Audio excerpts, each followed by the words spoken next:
지난주 우리가 기쁘게 살아갈 수 있는 길에 대해서 나눴죠.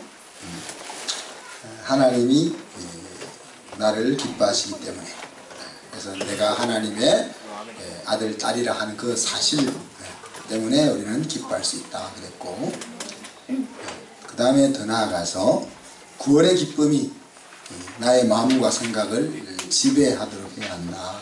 그래서 나에게 이미 주어진 것이 대단해지는 수준까지 빨리 이뤘으면 좋겠다. 그래서 더 이상 무엇이 있어야 기쁜 그 수준을 빨리 벗어버리고 우리에게 이미 주어진 그 대단한 것들을 붙잡고 즐거워하는 우리의 인생이 될 수 있으면 합니다. 지난 한 주 동안 읽었던 말씀을 우리가 겸손에 대한 말씀을 읽었습니다. 겸손이란 여러 가지로 정의 내릴 수 있지만은 우리가 실질적으로 마음이 낮은 곳에 있음으로 나타나는 행동이라 그렇게 정의를 내려봅니다. 이것은 거만한 것과 또 겸손한 척하는 외식하는 것, 또 비굴한 모습, 또 자기 비하하는 모습과는 다른 거죠. 근데 참 재밌는 것은 하나님 중심의 하나님의 은혜와 사랑을 받은 자로서 우리가 얼마나 대단한 존재인가 하는 자존감을 한껏 높여주시는 하나님께서 너희 마음을 낮추라 고 하시는 아이러니한 말씀이기도 합니다. 혹시 우리 가운데 교만한 사람이 있습니까? 자, 고개를 둘러봐야 될 것 같아요. 자기가 교만하다고 생각되는 사람 손 한번 들어보세요. 너무 용감하게 되죠. 두 사람밖에 안 되셨는데. 교만이라 말하면은 대단히 나쁜 것으로 우리가 여겨지잖아요. 그죠? 교만한 사람이라고 아주 나쁜 이미지. 또 겸손이라 말하면은 대단히 힘든 것으로 여겨지죠. 교만이라는 말이 영어로 번역하면 여러 가지 중에서 the proud라는 것도 있죠. 프라이드는 교만이기도 하지만 자신감도 되잖아요. 그죠? 그래서 I'm proud of you. 그러면 난 너가 대단히 자랑스러워. 그렇게 말할 수 있는데, 근데 이것이 어느 선에 따라서 자신감일 수 있고 교만일 수 있는 거예요. 그죠? 그런 것들을 우리가 좀 생각했으면 좋겠고, 그리스도인의 삶에 있어서 교만과 겸손이 구체적으로 뭔지 하는 것들을 배울 수 있었으면 좋겠습니다. 특별히 이제 어린이 주일날 어린이들이 일쳤다고 집에서 야단치는 일이 없도록 평상시 집에서 발표를 많이 시켰어야지. 평상시는 안 시키다가 갑자기 어린이날이라고 시키니까 애들이 힘들어지는 거거든요. 그래서 집에서 매월 연례 행사로 프레젠테이션을 좀 하세요.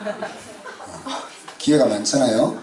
할머니 할아버지 앞에 가서 프레젠테이션 하면 할머니 할아버지 얼마나 기뻐하세요?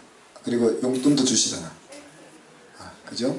그래서 우리 아이들이 가지고 있는 재주들을 자꾸 표현할 수 있게 해줘야 돼요. 표현할 수 있게. 그것이 익숙 안 하니까 이제 쑥스러워서 저러는데. 자, 근데 오늘 말씀은 하나님은 왜 교만한 사람을 물리치실까? 또 왜 겸손한 사람에게는 은혜를 주실까? 야고보 사도가 권하는 말씀의 핵심이죠. 교만한 자는 물리치시고 겸손한 자에게는 은혜를 주신다. 이 말씀은 한 번쯤 다 들어본 말씀이고, 그죠? 마음으로도 동의되는 말씀입니다. 그런데 우리가 겸손하다 자신할 수 없고 또 교만하지 않다 주장하기가 어려운 까닭은 무엇일까? 우리 겸손이란 말은 너무 잘 아는 말이고 또 그렇게 가야 된다고 생각하는데 왜 그럴까? 그 말씀을 오늘 야고보 사도는 다툼이라는 것에서부터 실타래를 풀어갑니다. 다툼이라는 것이 정욕에서 온다 그렇게 이야기했습니다. 그죠? 이 말씀은 특별히 외부인들에게 주는 말씀이 아니고 그리스도인 공동체에 하시는 말씀이죠. 야고보서가 지금. 그러니까 교회 공동체 속에 또 가정 속에서 뭐가 있다는 겁니까? 다툼이 있을 수 있다는 거예요. 다툼이 있을 수 있다. 근데 그 다툼은 어디에서 온다고 지금 이야기합니까? 욕심에서 온다. 욕심에서 온다. 그런데 재밌는 것은 욕심은 뭘 얻으려고 하는 거잖아요. 그죠? 뭘 얻으려고 하는 건데 오늘 하나님께서 2절 3절에 보면은 절대 안 줄 거다. 그렇게. 절대 얻지 못한다. 절대 얻지 못한다는 말은 다른 식으로 표현하면은 절대 안 준다. 그 말이죠. 그 이유는 너희들이 내 아들 딸이기 때문에 그렇게 마음먹으면은 절대 안 준다. 그 말이에요. 우리는 내가 얻고 싶어서 욕심을 부리고 그것 때문에 다툼이 일어나는데 그렇게 살아봐라. 네가 얻나? 이 말씀입니다. 절대 못 얻는다. 그 말씀이에요. 그런데 4절에 가니까 이 정욕을 가진 사람을 어떻게 비유합니까? 가늠한 여인으로 간주하죠. 그죠? 갑자기 욕심을 가지고 있는 사람을 가리켜서 가늠한 여인으로 간주합니다. 자, 가늠이라는 것은 신랑을 옆에 두고 다른 여자의 마음과 눈을 주는 거죠. 그죠? 마음과 눈을 주는 겁니다. 성경이 저와 여러분의 신랑은 예수님이라고 표현했고 저와 여러분은 예수님의 신부라 그렇게 이야기했습니다. 그래서 예수님을 신랑으로 모시고 살고 있는 우리가 세상에 마음이 가는 것을 가리켜서 가늠하는 거라 그렇게 이야기하는 거죠. 그렇게 이야기해요. 그래서 이 정욕과 연결되어지는 겁니다.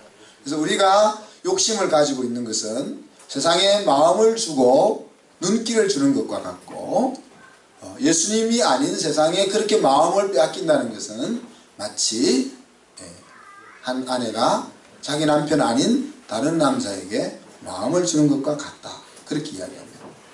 그래서 한 걸음 더 나아가면 이 말씀을 가리켜서 하나님과 원수로 사는 길이 바로 그거다. 그렇게 얘기합니다. 바람 피우는 일은 돌 붙여도 돌 앉는다 그러잖아요. 그죠? 여러분의 아내가 아무리 마음이 넓어도 그러면은 돌아 앉는다는 이야기. 그만큼 사람을 힘들게 한다는 이야기잖아요. 그죠? 근데 오늘 성경을 보니까 이렇게 이야기했습니다. 성령이 시기하기까지 사모한다. 그런 표현을 썼습니다. 성령 하나님께서 우리에게 마치 아내가 남편이 바람 피우는 것을 정말 볼 수 없어가지고 돌 붙여도 돌아 앉는 것 같은 그런 심령을 가지고 속상해하는 것이 뭐라는 겁니까? 하나님과 원수로 사는 것.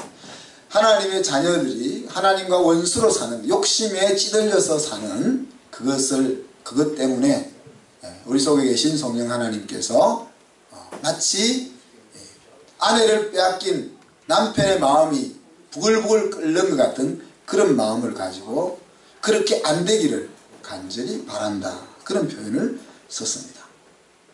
그래서 성령이 우리들에게 바라는 삶은 역설적으로 무엇입니까?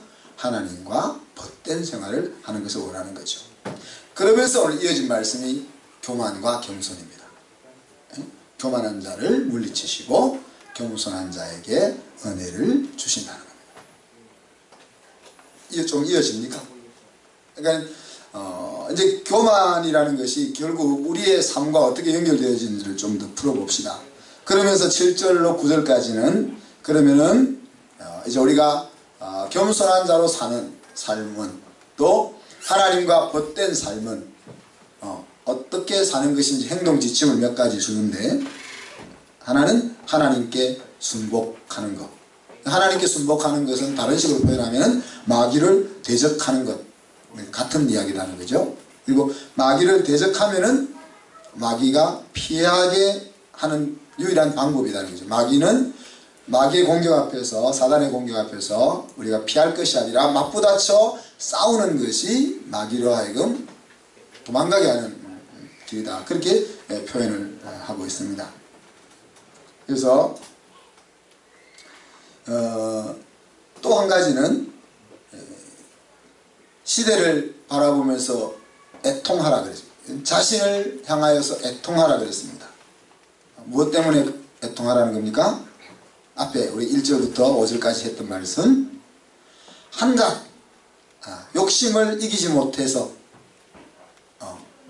그것을 쫓는 세상을 보면서 마음에 통탄하라는 거죠. 또 그 세상에 나도 묻혀서 그것 이기지 못하고 하나님과 원수되어 살아가고 있는 나를 바라보면서 가슴을 치라 하는 이야기입니다. 그 다음에 또 한 가지는 주 앞에서 자신을 낮추라. 이것이 이제 하나님과 벗된 삶의 행동 지침들입니다. 교만한 자를 물리치시고 겸손한 자에게 은혜를 베푸신다 하는 말씀은 믿지 않는 자들이나 믿는 자들에게 각각 적용되어지는 말씀입니다. 물론 이 말씀은 지금 우리 믿는 성도들을 향하여 주신 말씀이죠. 불신자의 교만이란 무엇이겠습니까? 믿지 않는 사람의 교만이란 무엇이겠습니까? 하나님 없이도 내 인생을 승리할 수 있다라고 생각하는 거죠. 하나님 없이도 나는 행복할 수 있다라고 생각하는 것이 불신자의 교만입니다. 이것이야말로 인간이 할 수 있는 최고의 교만이라고 말할 수 있겠죠. 그래서 하나님은 하나님 없이도 내 인생을 승리할 수 있고 내가 수고하고 노력해서 행복을 쟁취할 수 있다고 생각하는 사람을 교만한 사람이라고 말하고 그런 사람은 그대로 둔다는 이야기예요. 그래서 무서운 이야기입니다. 유기라는 말이죠. 신학적으로. 하나님이 자기 하는 대로 그냥 내버려 둔다는 게 얼마나 좋아요. 그죠? 우리 학생들은 좋아할까요? 엄마 아빠가 학생들이 하는 대로 그냥 내버려 두면 얼마나 좋겠어요? 근데 그 내버려 두는 게 안 좋다는 이야기예요. 그냥 버려 둔다는 거예요. 망하는 길로 가는 대로 그냥 내버려 두어서 지가 잘못한 잘못으로 망하게 그냥 둔다는 이야기예요. 근데 하나님이 사랑하는 자는 어떻게 한다습니까? 사랑하는 자는 내버려 안 두고 매를 대기도 하고 야단을 치기도 하고 해서 그렇게 계속 못 가게 끌어당기는.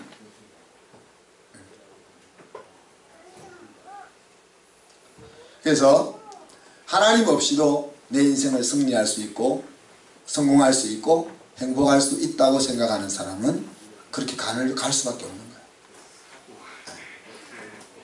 자, 성도의 교만은 무엇입니까? 오늘 야고보 사도가 말하고 있는 성도의 교만은 무엇일까요? 하나님을 인정하되 하나님과 동행하지 않는 삶, 그것이 우리가 가지고 있는 교만입니다. 우리는 이제 하나님 없이 내 인생을 승리할 수 있다라고는 말하지 않고 하나님 없이도 나 승리할 수 있어라고 주장하지는 않습니다. 그렇지만 그렇게 주장하지 않음에도 불구하고 우리의 삶 가운데서는 하나님과 동행하지 않는 삶을 살 때가 많다는 거죠. 그래서 우리가 꼿꼿이 고개를 들고 하나님 앞에 교만한 모습을 드러내지는 않지만은 우리의 삶의 모습이 하나님의 눈에 보시기에 교만일 수가 있는 거죠. 교만할 때는 어떻게 해요? 하나님 그냥 내버려 두십니다.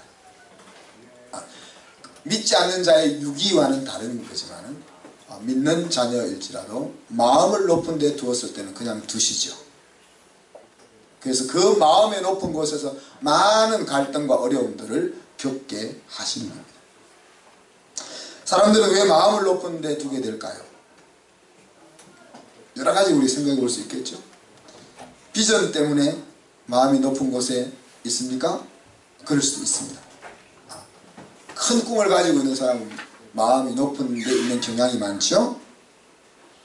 그러나 그것을 더 깊이 파고 들어가 보면은 욕심일 수 있는 거죠. 오늘 말했던 욕심일 수 있는 거죠. 그래서 사도 바울은 그것을 가리켜서 신앙적인 욕심을 가리켜서 뭐라고 했습니까? 헛된 영광, 그렇게 불렀어요.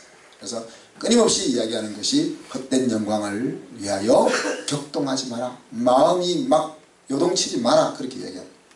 제가 이것을 일찍이 배우지 못한 것이 한이 되는데 50이 돼가지고 배웠으니까요. 제가 젊어서 주님을 위해서 뭔가 하겠다고 할 때 아무도 이 말씀을 가르쳐주지 않았습니다. 그래서 개척하면서 또 학교를 세우면서 스스로 받은 수모죠. 스스로 받은, 누가 준 수모가 아니고 스스로 받은 수모, 또 스스로 받은 무시당함, 이런 것들 때문에 많은 힘든 시간들을 보냈습니다. 그런 과정 속에서 이 헛된 영광이라는 것들을 볼 수 있습니다. 그래서 저는 이렇게 생각합니다. 이 과정이 필요했기 때문에 나로 하여금 일찍이 이 헛된 영광을 배우지 못하게 하실 것이다. 마음은 상했지만 여러분, 교회가 작으면 얼마나 마음이 상하는지 여러분 잘 모르시죠? 학교가 작으면 얼마나 무시당하는지 잘 모르시죠? 우리가 담고 있는 내용이 세상을 집어삼킬 만한 내용을 가지고 있어도 껍질이 작으면은 어줍지 않는 사람들한테 무시당하는 거예요. 그것이 저 마음을 굉장히 힘들게 했고 마음의 상처를 많이 받았어요. 선생님들도 학교를 무시하고 부모들도 학교를 무시하고 학생들도 학교를 무시하고 말로는 안 그러죠. 그렇지만 거기서 얻은 은혜와 깨달음은 태산 같기 때문에 그 수모와 무시는 감사의 제목이 된다. 그래서 비전 때문에 마음이 높아진다 말하지 말자는 겁니다. 헛된 영광을 추구하여 마음이 격동되는 거다. 욕심 때문에 그렇습니까? 우리 욕심 때문에 오늘 말씀, 야고보 말씀에 따르면은 욕심 때문에 우리 마음이 높아질 수도 있겠죠. 그죠? 또는 겁이 나서 마음이 높아질 수도 있죠. 우리 은정 집사를 보면 참 기특한데 신앙을 외치잖아요. 그 겁이 많아서 그렇거든요. 그게 얼마나 겁이 많아가지고 주저앉는 쪽으로 안 가고 겁이 많아서 막 하나님을 부르짖는 쪽으로 가니까 얼마나 감사한지 모르겠어요. 그래서 어떤 때는 그러니까 뭐 겁이 나서 고개를 빳빳이 세우는 사람도 있어요. 또 원래 그런가? 사람은 원래 자기 잘난 맛에 살잖아요. 그죠? 그래서 원래 사람은 교만할 수밖에 없는 존재인가? 제가 답이 없는 여러 가지 이야기를 해봅니다. 왜 우리가 교만한 자리에 자꾸 가게 될까? 제 경우는 높은 자기 사랑 때문에 교만한 자리에 오랫동안 있었습니다. 이건 자기 중심적 자기 사랑, 이런 국어사전에는 안 나오는데 제가 자기 사랑을 두 가지로 나누어 봅니다. 하나는 자기 중심적 자기 사랑, 또 하나는 자기 존중적 자기 사랑. 똑같은 자기 사랑은 똑같은데 보기는 똑같은데 내용이 다르다는 이야기예요. 자기 중심적 자기 사랑은 자기를 지키기 위해서 자기를 사랑하는 거야. 저는 얼마나 나를 사랑하는지 모릅니다. 근데 이 자기 존중적 자기 사랑은 하나님 안에서 내 존재가 어떻게 변화되었나는지를 깨달음으로써 주어지는 자기 사랑이에요. 이것은 교만으로 이끌어가는 것이 아니라 건강한 자기 이미지를 갖도록 이끌어주는 역할을 합니다. 겉으로 볼 땐 똑같을 수 있습니다. 하나님을 만나고 나서도 이 자기중심적 자기 사랑이 제 속에 남아 존재했었습니다. 그래서 나는 대단한 존재고 하나님을 위해서도 대단한 것을 이룰 것이다. 그런 자기 확신에 가득 차서 살아가는 거죠. 이것이 아까 말했던 헛된 영광이라는 겁니다. 이 헛된 영광을 가지고서는 마음을 얼마나 끓게 만드는지 모릅니다. 여러분 마음도 한번 살펴보세요. 여러분 마음이 막 안달나고 불안하고 막 이가 연결되어 있습니다. 연결되어 있습니다. 그래서 우리 한순교회와 우리 CSI에서 이끌고 가면서 이 부분이 점점 사라져 가고 있으니까 얼마나 감사한지 모릅니다. 그래서 그 사라졌을 때 삶을 제가 어떻게 표현했습니까? 구름 위를 걷는 것 같다. 그런 표현입니다. 마치 약을 먹은 것처럼 밥을 안 먹어도 배가 부르고 밤새 일을 해도 하나도 피곤하지 않은 것 같고 그렇다 그랬어요. 어떻게 마음을 낮출 수 있을까? 자꾸 이 높아지려고 하는 이 마음을 어떻게 낮출 수 있을까? 오늘 마태복음 11장 28절부터 30절에 보면 예수님께서 그렇게 이야기하잖아요. 나는 온유하고 겸손하니 내게 와서 배우라. 그렇게 이야기하시잖아요. 배운다는 것은 마음에서부터 시작해서 몸으로 행하게 되는 자리까지 이르는 것을 배운다. 그냥 머릿속으로 정보만 아는 그것이 아니라 마음에서부터 그래, 온유함과 겸손함을 배워야지 그것이 내 인생에 중요해 라고 동의함으로부터 시작해서 정말 내 손과 발이 그런 모습으로 나타나게 되기까지 가는 것이 배우는 거죠. 우리가 주님에게서 배울 내용이 무엇입니까? 오늘 성경은 예수님께서는 온유함과 겸손함을 배워라 그렇게 이야기하십니다. 온유함은 주인이 쓰기에 편리하게 길들여져 있는 모습이라고 그랬죠. 그래서 야생마를 잘 길들여 놓은 그 스테디온이라는 그 어원에서 이 온유함이라는 어원이 나옵니다. 그리고 겸손함이라는 앞에서 이야기한 것처럼 마음을 낮은 곳에 두고 살아가는 모습이 겸손함인 거죠. 예수님은 어떻게 이 온유함의 자리에 이르렀을까? 히브리서 5장에 보니까 그는 육체에 계실 때에 자기를 죽음에서 능히 구원하실 이에게 심한 통곡과 눈물로 간구와 소원을 올렸고 그의 경외하심을 인하여 들으심을 얻었느니라. 그가 아들이시라도 받으신 고난으로 순종함을 배워서 온전하게 되었음즉 그런 표현을 썼습니다. 고난이란 말은 어려움인 거죠. 어려움을 이야기하는데 다르게 정의하면은 내 생각과 다른 일입니다. 그리고 내 마음에 내키지 않는 일들 앞에 직면하는 것이 그것이 고난입니다. 근데 여기서 아들이시라도 라는 말은 무슨 말입니까? 순종을 배우는 다른 길은 없다는 거죠. 머리로 그래 순종해야지 하는 것으로 순종을 배웠다고 하나님은 인정 안 한다는 이야기죠.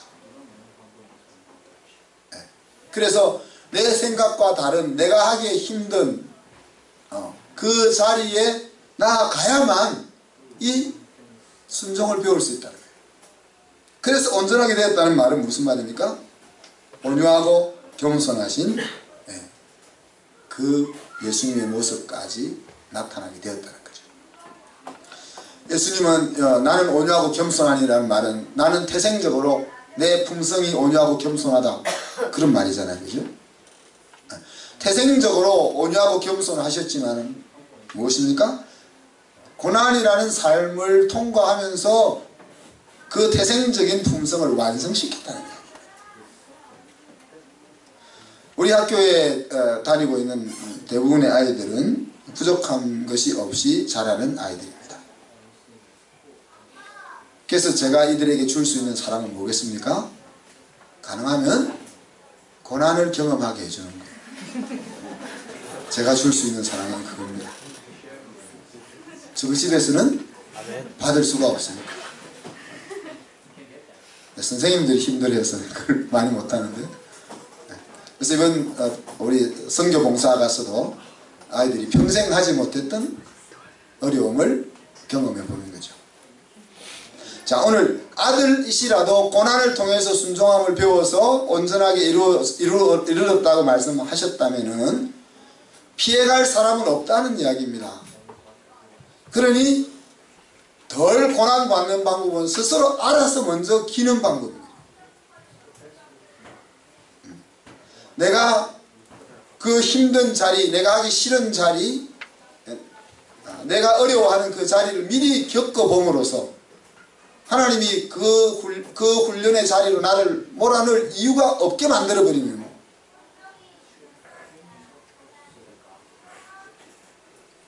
그래서 목사님이 고생시킬 때는 같이 잘 따라하는 것이 축복인 거죠. 우리 성도들한테도 좀 고난을 주고 싶은데 안 따라와서 뭐죠.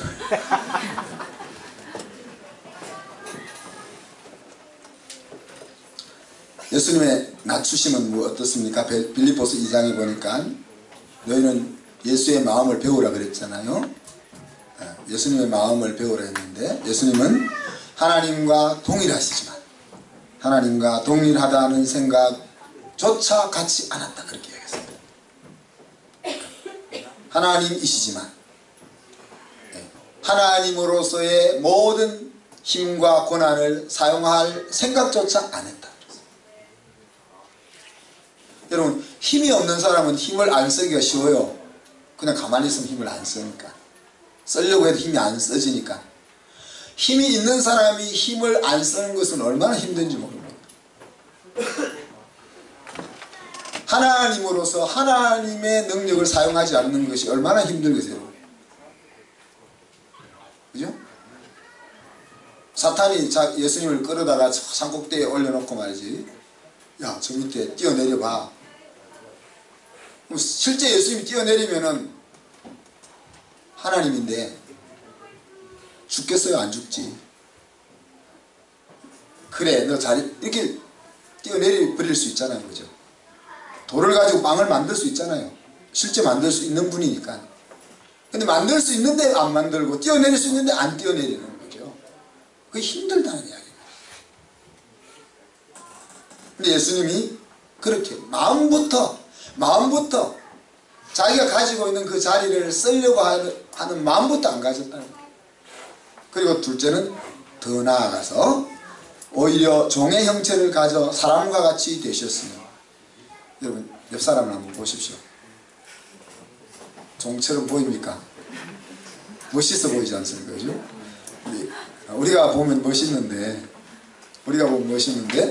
성경에 보니까 하나님의 눈으로 인간을 보면 뭐 같다고요? 노예 같다는 거예요. 우리는 멋있는 사람으로 보이지만 하나님의 위치에서 인간을 보면은 노예가 보는 거예요. 그 짐승보다 못한 말하는 짐승으로 여겨지는 노예처럼 보이는 것이 인간의 존재, 하나님과 비견할 때 인간의 존재가 그렇다는 이야기죠. 그런데 마음만 예수님이 낮추려고 한 것이 아니라 실제로 그 노예 같은 모습으로 보이는 그 자리까지 자기를 낮추었다고 했습니다. 그래서 이제 이 세상에서 가장 큰 기적을 하나님이 우리의 몸을 입고 이 세상에 온 것이라 그렇게 해요. 그래서 여러분 뭐 기도하니까 암이 나왔다, 이거 엄청 기적이지만 그런 거는 성경에 갖다 대면 기적도 아닌 거죠. 가장 큰 기적은 하나님의 아들이 사람의 몸을 입고 이 땅에 왔다는 거예요. 두 번째 기적은 뭡니까? 죽어야 될 저와 여러분이 안 죽고 살아있는 거예요. 예수님 때문에. 그것이 두 번째 기적입니다. 우리가 지난 시간에 구원의 기쁨을 이야기했는데, 그죠? 우리가 얻은 구원의 기쁨은 신랑이 사주는 뭐 1캐럿짜리 다이아 반지의 100배도 더 기쁜 거죠. 근데 그 기쁨은 사라지고 다이아 반지의 기쁨을 자꾸 갖고 싶잖아. 근데 여기서 말씀하는 것이 그런 거예요. 셋째는 십자가에 죽기까지 자기를 낮췄다 그랬습니다. 그러니까 더 이상 낮아질 곳이 없는 장소까지 예수님은 낮췄다. 그것이 예수님의 겸손함. 그 성육신을 통해서 하나님은 우리 예수님을 어떻게? 모든 자 위에 높은 자리로 예수님을 앉히셨다 이렇게 얘기했습니다. 사실 앉히신 게 아니죠. 자기 자리를 찾아가는 거죠. 자기를 바닥까지 낮추는 것을 통해서 자기의 원래 위치를 찾아가셨다는 거예요. 이것을 예수님이 우리에게 뭐라고 합니까? 야, 너 내게 와서 배워. 그렇게 말씀하시는데 어떻게 배울 수 있을까? 오늘 마태복음 11장에 나오는 그 말씀은 동고동락하는 것을 통해서 배울 수 있다는 거죠. 두 마리 황소가 끌고 있는 멍에를 생각합니다. 한 마리 옆에는 노련한 베테랑 황소가 멍에를 메고, 그 옆에는 힘은 세지만 힘만 믿고 겁죽대는 젊은 황소가 옆에 있는 거죠. 그래서 같이 그 앞가리를 하면서 그 힘을 조정하는 법을 배우게 되는 거죠. 야, 운전은 이렇게 하는 거야. 이렇게 가르쳐 주는 게 아니고 옆에 앉아가지고 죽을지도 모르는데 옆에 앉아가지고 핸들을 잡아주면서 브레이크를 밟으면서 그것이 익숙해질 때까지 연습시키는 거죠. 이게 얼마나 어려운지 저는 잘 못합니다. 예수님이 그렇게 우리가 예수님 같으면 안 할 거야. 이 일을 안 할 거야. 우리가 얼마나 버팅깁니까? 예수님하고 멍에를 같이 지러 들어가가지고 얼마나 우리 힘을 가지고 그 멍에를 끌고 가려고 버팅깁니까? 근데 예수님은 버팅기는 우리를 어떤 때는 얼르기도 하고 어떤 때는 달래기도 하고 어떤 때는 야단치기도 하고 그러면서 같이 끌고 가면서 자기를 가르치는 거죠. 네. 그래서 예수님과 동고동락하는 것을 통해서 우리는 예수님의 겸손함을 배울 수 있는 거죠. 또 다른 식으로 표현하면은 the wherein, 동거한다, 거한다, 거한다는 말을 썼죠.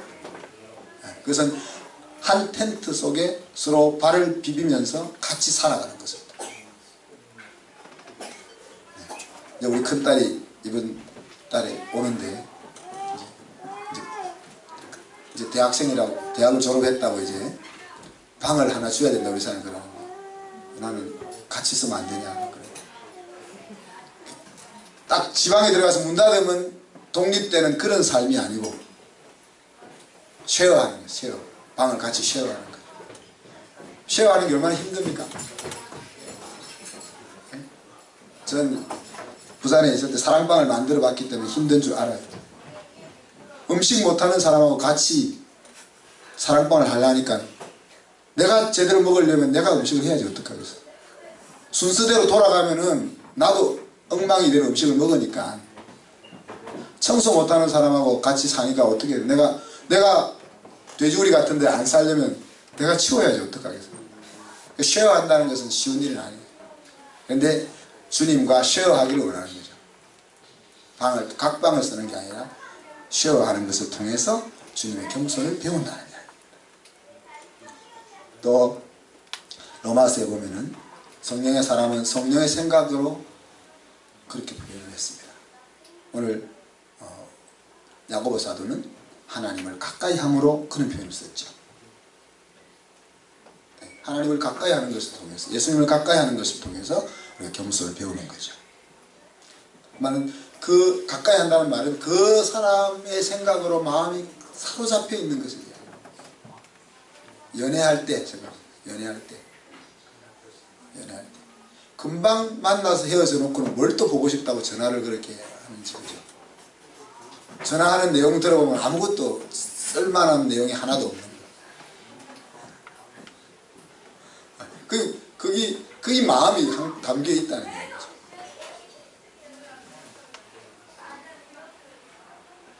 이것은 구체적으로 말씀과 기도를 통하여 하나님을 배우고 그 다음에 그 배웠던 것을 삶에 실천하고 적용하고 그 다음에 예배를 통하여 하나님 앞에 교정하고 힘을 얻는 그 과정으로 정의 내릴 수 있습니다. 구체적으로 주님 앞에 배운다는 것은 추상적인 거니까 그것을 현실화시켜 보면은 말씀을 통해서 주님을 배우고 기도를 통해서 내 사정을 주님 앞에 주님이 알게 하고 그 다음에 깨달은 은혜를 내 삶 속에 적용해보고 한 주 살았던 것을 예배에 나와서 하나님 앞에 보여드려서 잘못 살았던 것은 야단맞고 잘 살았던 것은 칭찬받고 그 과정을 통해서 우리가 주님을 배워나간다는 겁니다. 말씀을 마무리합니다. 겸손은 비굴함이 아닌 거 아시죠? 그죠? 겸손하다는 것은 다른 사람 앞에 무릎 꿇는 비굴함이 아닙니다. 교만은 큰 꿈과 이상을 가지고 있다는 것과 다른 것입니다. 겸손은 어떤 모습으로 나타날까요? 오늘 말씀을 따르면은 정욕을 따라 세상에 마음을 주지 않는 그런 삶으로 겸손이 나타난다는 겁니다. 하나님을 가까이 하는 생활로. 그래서 세상의 마음을 빼앗기지 않는 생활로 나타난다는 거예요. 우리의 마음을 빼앗는 원흉이 있다는 거죠. 누구예요? 오늘 말씀은 사탄이 우리의 마음을 빼앗는다는 거예요. 왜 자꾸 세상의 것이 좋아 보이게 내 마음이 그리 끌려가냐? 그 뒤에 사탄이 있다는 거죠. 그리고 하나님 없이는 성공이 없고 하나님이 없이는 행복이 없다는 확고한 마음으로부터 나오는 그 행동, 그것이 겸손이다. 그래서 이 겸손을 어떻게 측정할 수 있을까? 제가 이제 공대생이니까 메저링 하고 싶은 거예요. 어떻게 측정할 수 있을까? 그래서 이렇게 목소리도 작고 걸음걸이도 천천히 이렇게 걸어가면 우리가 겸손한 것처럼 항상 보이잖아요. 그게 아니니까 오늘 제가 메저링 하는 자를 준 겁니다. 어떻게 해요? 세상의 마음을 주지 않고 세상의 욕심을 따라 내가 살지 않는. 그러니까 1에서 10까지 해가지고 나는 세상의 마음을 주는 것이 1이냐 10이냐, 그죠? 네? 그 다음에 세상의 욕심에 내 마음이 사로잡히는 것을 1이냐 10이냐 그렇게 책정해 보라는 거예요. 또 하나님을 가까이 하는 삶이 어떠한지, 되느냐 안 되느냐, 들리느냐 안 들리느냐, 이것이 뭐예요? 내가 은혜 받은 자인지 아닌지의 시금석이다. 오늘 뭐라 했습니까? 겸손한 자에게는 은혜를 주신다. 교만한 자는 그냥 놓아두시고 겸손한 자에게는 은혜를 주신다. 그게 들린다는 거죠. 내가 겸손해져야 되겠다. 주님을 통해서 배워야 되겠다.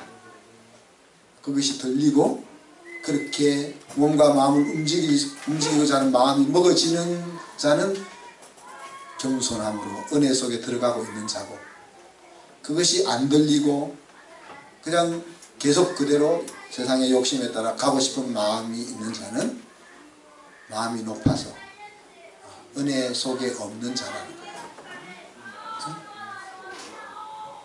그것이 왜 겸손할 수 없는가 우리가 물을 때 하나님이 주시는 답이거든요. 기도합시다. 하나님 사랑과 은혜를 감사합니다. 겸손한 삶이라는 것은 노력해서 되는 것도 아니고 마음 먹는다고 되는 것도 아닌데, 겸손한 자에게는 은혜를 주신다. 교만한 자에게는 그냥 네 삶은 삶대로 살아라고 하신다고 하신 이 무서운 말씀 앞에 저희들이 섭니다. 주님, 저희들이 하나님 없이 인생을 승리할 수 있고 행복할 수 있다는 생각을 마음에서 온전히 지워낼 수 있는 은혜를 허락하여 주시고, 날마다 주님 곁에 가까이 가서